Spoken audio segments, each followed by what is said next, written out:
पाई की होगी। कहानी का नाम खूनी हवेली का राज। शहर से दूर घने जंगलों के बीच एक पुरानी हवेली थी जिसे लोग खूनी हवेली के नाम से जानते थे।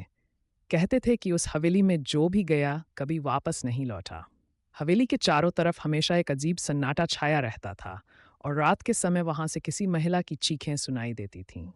राहुल, जो कि एक जिज्ञासु पत्रकार था, इस रहस्यमय हवेली की सच्चाई जानने के लिए वहां जाने का फैसला करता है। उसने कई पुरानी किताबों और गांव के बुजुर्गों से हवेली के बारे में जानकारी जुटाई। लोग कहते थे कि सालों पहले उस हवेली में एक अमीर राजा और उसकी पत्नी रहते थे, लेकिन राजा ने अपनी पत्नी को जिंदा जला दिया था क्योंकि उसे शक था कि वह किसी और से प्यार करती थी। तब से वह आत्मा हवेली में भटकती है और बदला लेने के लिए तड़पती है। राहुल अपनी टीम के साथ रात के वक्त हवेली पहुंचता है। हवेली का मुख्य द्वार खुद ब खुद खुल जाता है। अंदर की हवा भारी और डरावनी थी। चारों तरफ मकड़ियों के जाले और धूल से भरी पुरानी चीजें थीं। जैसे ही वे हवेली के अंदर बढ़ते हैं, अचानक एक तेज हवा का झोंका आता है और दरवाजे अपने आप बंद हो जाते हैं। राहुल और उसकी टीम घबरा जाते हैं, लेकिन वह अपने मिशन पर ध्यान केंद्रित रखते हैं।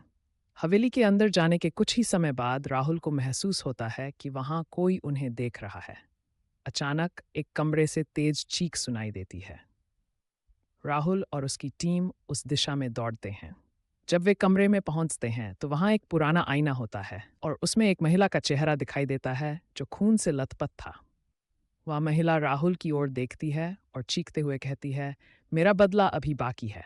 राहुल पीछे हटता है, लेकिन उसकी टीम का एक सदस्य अचानक गायब हो जाता है। बाकी टीम घबराई हुई उसे खोजने लगती है।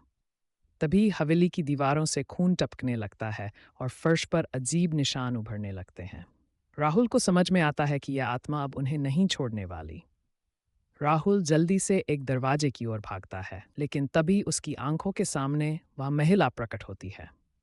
उसकी आंखें जलती हुई लाल थीं और उसकी आवाज़ इतनी डरावनी थी कि राहुल के पैर कांपने लगे। वह कहती है, तुम्हें भी वही सज़ा मिलेगी जो मेरे साथ हुआ था। अचानक हवेली की सारी बत्तियां बंद हो जाती हैं और केवल एक तेज गूंजती हुई हंसी सुनाई देती है। राहुल अंधेरे में अकेला खड़ा रह जाता है और उसकी चीख भी उसी हवेली में गूंजकर रह जाती है। फिर हवेली में एक बार फिर सन्नाटा छा जाता है। समाप्त।